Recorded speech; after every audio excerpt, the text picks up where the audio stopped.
Mr. Chairman, for that. War is peace, freedom is slavery, ignorance is strength. Where do you think that comes from, Mr. Ackman? 1984. Yes, exactly. You know, this book was written in the 1940s, right? And if you read it, it's about kind of this ministry of truth. We are here today, are we not?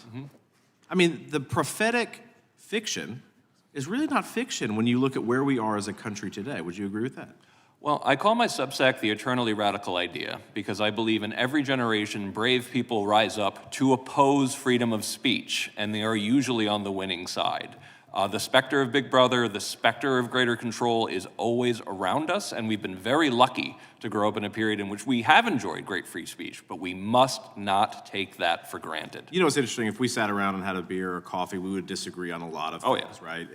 And so, but again, we go back to the founding of this country and the intent of the framers in protecting that freedom of speech. And so here, what we're here for today, which isn't Donald Trump, it's actually about artificial intelligence and its suppression, or potential suppression of freedom of speech. And so we have the National Science Foundation that has gifted out grants. And in order to get the grant, you have to apply for it. And in the application for these grants,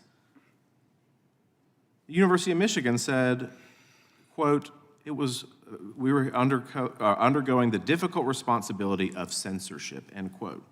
And so the dystopian things in 1984 that we have seen in a fictional book are now here. And so AI, we've kind of talked about this today, but AI can be manipulated. The algorithms can be manipulated by people who are fallible and who are inherently biased. Is that correct? Yeah, and it's certainly happening in dictatorships like China. Right, and so AI is inherently biased because of the programmatic things that are put in. Is that correct?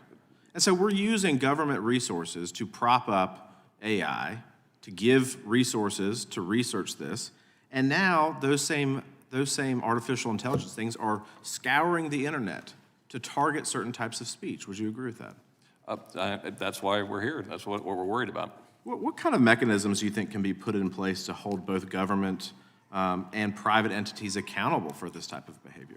Well, as I said in my opening statement, my biggest fear is that we try to centralize it as a way of fixing it, and that actually fear of it being used as a censorship tool will prevent us from allowing other AI engines to pop up and actually not have the same biases that are being baked in currently. Thank you for that. And I know I'm out of time, but I want to applaud you. You kicked over a hornet's nest, but we appreciate the work that you've done.